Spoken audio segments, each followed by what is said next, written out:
प्रधानाध्यापिका महोदया, सुशील सर, प्रदीप जी,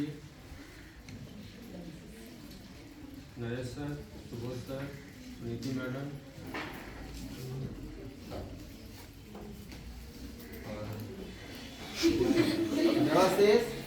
और देवाशीष जी, शुभम मैम और स्काउट गाइड की द्वितीय सत्र यानी द्वितीय सोपान प्रथम सोपान की छात्राओं, दुर्भाग्यवश उद्घाटन में मैं नहीं रह सका। सर की शिकायत भी रही कि आप नहीं थे, उपस्थिति बहुत कम हो गई। तो सर से कहना चाहता हूँ जो है कि आश्वासन भी दिलाता हूँ कि अगले सत्र से जब भी कैंप लगेगा संख्याओं में इससे ज़्यादा इजाफा होगा। सबसे पहले तो स्काउट गाइड के बारे में थोड़ा आप लोगों को बताया ही गया है, सब चीज़ बताया गया होगा। जो सौभाग्यशाली है वह यहाँ उपस्थित है, जिन्होंने अपने सौभाग्य को ठुकराया है वो घर में बैठी हुई है। जिन्होंने स्काउट गाइड पर भरोसा करके, सर पर, मैडम लोगों पर भरोसा करके, उनकी बातों को मानकर अपने भविष्य के उज्जवल भविष्य के निर्धारण हेतु इस कार्यक्रम में अपनी सहभागिता दी है, उनको सहृदय धन्यवाद। और जीवन पथ पर अग्रसर होने हेतु अनेक अनेक शुभकामनाएं। इसका लाभ उस दिन पता चलेगा जिस दिन इसके द्वारा प्रदान किए गए प्रमाण पत्र से आपको लाभ मिलेगा। स्काउट गाइड की शुरुआत 1907 में ही बेडन पावेल के द्वारा किया गया। 1916 से नई दिल्ली में इसका मुख्यालय चल रहा है।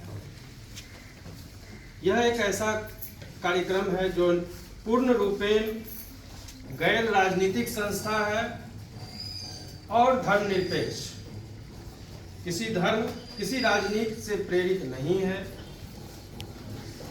यह निस्वार्थ भाव से समाज सेवा, स्वयं में जागृति लाने हेतु, समाज में जागृति लाने हेतु अपनी सभ्यता, संस्कृति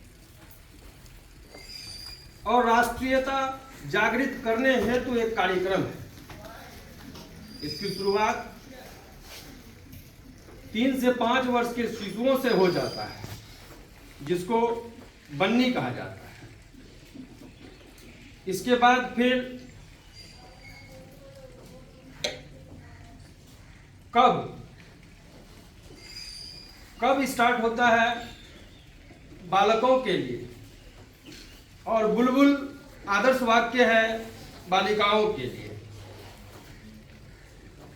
इसके बाद 5 से 17 वर्ष तक, 10 से 17 वर्ष की आयु के लिए स्काउटिंग होता है, ये बालकों के लिए है। और 10 से 17 वर्ष तक के लिए बालिकाओं के लिए गाइड, जो आप लोग अभी कर रहे हैं। इसके बाद बालकों के लिए 17 से 25 वर्ष तक के लिए रोवर्स होता है और बालिकाओं के लिए रेंजिंग होता है।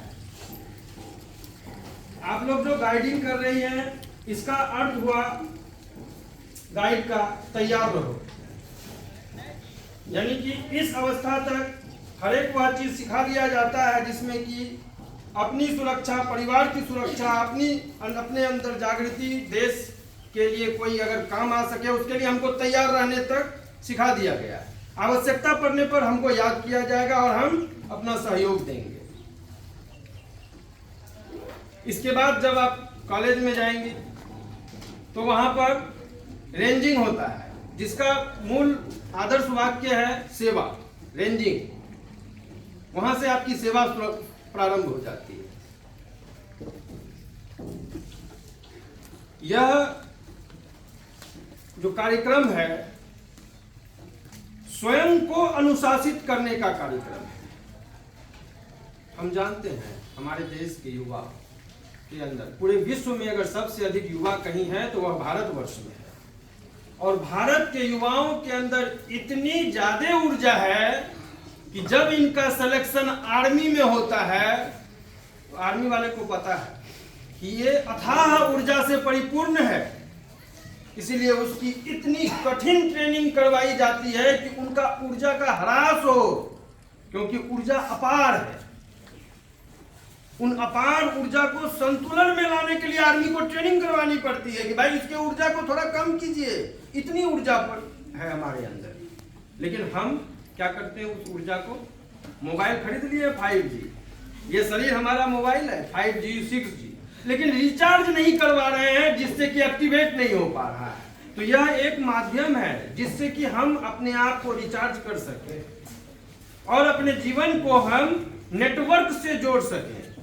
मोबाइल है, सिम भी लगा लिए हैं, लेकिन वह जब तक उस नेटवर्किंग टावर से कनेक्ट नहीं होता है तब तक उसमें कोई गतिविधि नहीं है, वो खिलौना है।